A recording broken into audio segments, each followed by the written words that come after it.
सर्वश्रेष्ठ दानी राजा विक्रमादित्य। एक बार उज्जैनी के राजा विक्रमादित्य ने एक महाभोज का आयोजन किया। उसमें असंख्य विद्वान, ब्राह्मण, व्यापारी तथा दरबारी आमंत्रित थे। भोज के मध्य में चर्चा चली कि सबसे बड़ा दानी कौन। सभी ने एक स्वर में विक्रमादित्य को दुनिया का सर्वश्रेष्ठ दानवीर घोषित किया। राजा विक्रमादित्य लोगों के भाव देख रहे थे। तभी उनकी नजर एक ब्राह्मण पर पड़ी जो अपनी राय नहीं दे रहा था, लेकिन उसके चेहरे के भाव से प्रतीत होता था कि वो सभी लोगों के विचार से सहमत नहीं है। विक्रम ने उसकी चुप्पी का अर्थ पूछा तो वो डरते हुए बोला कि सबसे अलग राय देने पर कौन उसकी बात सुनेगा। राजा ने उसका विचार पूछा तो वो बोला कि वो असमंजस की स्थिति में पड़ा हुआ है। अगर वो सच नहीं बताता तो उसे डर लगता है, और सच बोलने की स्थिति में उसे डर है कि राजा का कोप का भोजन बनना पड़ेगा। अब विक्रम की जिज्ञासा और बढ़ गई। उन्होंने उसकी स्पष्टवादिता की भूरी भूरी प्रशंसा की तथा उसे निर्भय होकर अपनी बात कहने को कहा। तब उसने कहा कि महाराज विक्रमादित्य बहुत बड़े दानी हैं। ये बात सत्य है, पर इस भूलोक पर सबसे बड़े दानी नहीं है। ये सुनते ही सब चौंके। सबने विस्मित होकर पूछा, क्या ऐसा हो सकता है? उस पर उस ब्राह्मण ने कहा कि समुद्र पार एक राज है, जहाँ का राजा कीर्तिध्वज जब तक 1,00,000 स्वर्ण मुद्राएं प्रतिदिन दान नहीं करता, तब तक अन्न जल भी ग्रहण नहीं करता। अगर ये बात असत्य प्रमाणित होती है तो वो ब्राह्मण कोई भी दंड पाने को तैयार था। राजा का विशाल भोज कक्ष में निस्तब्धता छा गई। ब्राह्मण ने बताया कि कीर्तिध्वज के राज में वो कई दिनों तक रहा और प्रतिदिन स्वर्ण मुद्राएं लेने गया। सचमुच ही कीर्तिध्वज 1,00,000 स्वर्ण मुद्राएं दान करके ही भोजन ग्रहण करता था। यही कारण है कि भोज की में उपस्थित सारे लोग की हाँ में हाँ उसने नहीं मिलाई। राजा विक्रमादित्य ब्राह्मण की स्पष्टवादिता से प्रसन्न हो गए और उन्होंने उसे पारितोषिक देकर सादर विदा किया। ब्राह्मण के जाने के बाद राजा विक्रमादित्य ने साधारण भेष धरा और दोनों बेतालों का स्मरण किया। तब दोनों बेताल उपस्थित हुए तो उन्होंने उसे समुद्र पार राजा कीर्तिध्वज के राज में पहुंचा देने को कहा। बेताल ने पलक झपकते ही उन्हें वहां पहुंचा दिया। कीर्तिध्वज के महल के द्वार पर पहुंचने पर उन्होंने अपना परिचय उज्जैनी नगर के एक साधारण नागरिक के रूप में दिया तथा कीर्तिध्वज से मिलने की इच्छा जताई।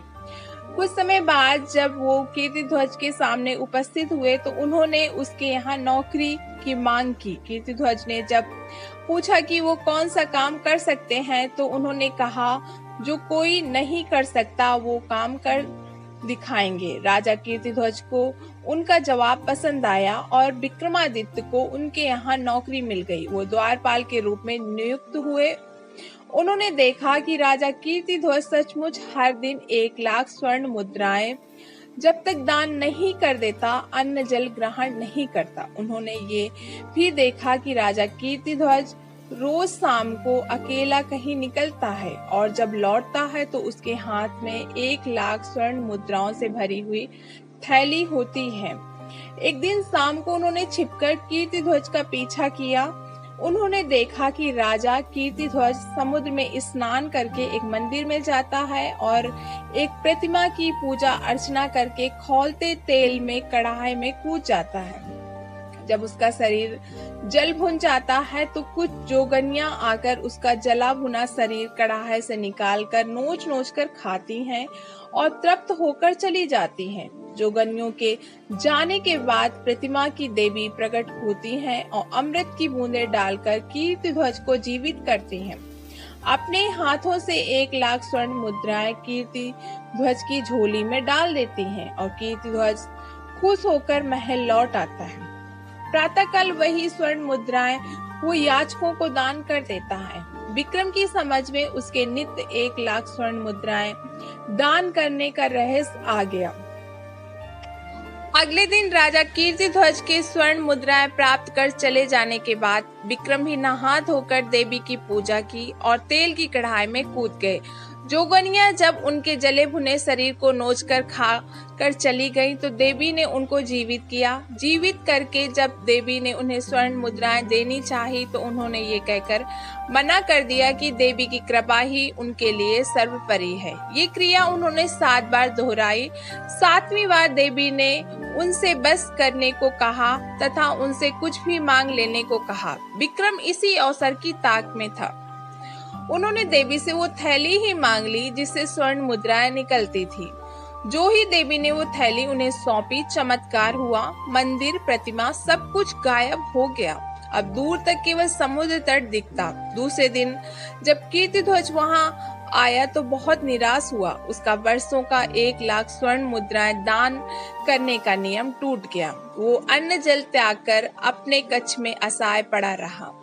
उसका शरीर क्षीण होने लगा। जब उसकी हालत बहुत अधिक बिगड़ने लगी तो विक्रम उसके पास गए और उसकी उदासी का कारण जानना चाहा। उसने विक्रम को जब सब कुछ खुद बताया तो विक्रम ने उसे देवी वाली थैली देते हुए कहा कि रोज रोज कढ़ाई में उसे कूदकर प्राण गंवाते देखकर वो द्रवित हो गए। इसलिए उन्होंने देवी से वो थैली ही सदा के लिए प्राप्त कर ली। वो थैली राजा कीर्तिध्वज को देकर उन्होंने उस वचन की भी रक्षा कर ली जो देकर उन्होंने कीर्तिध्वज के दरबार में नौकरी मिली थी।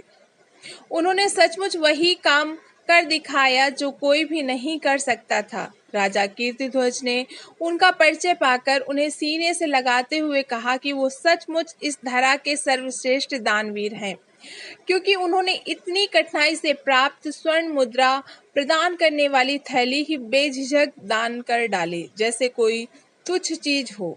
दोस्तों, आपको हमारी कहानी पसंद आई हो तो प्लीज हमारे चैनल को लाइक करना और सब्सक्राइब करना।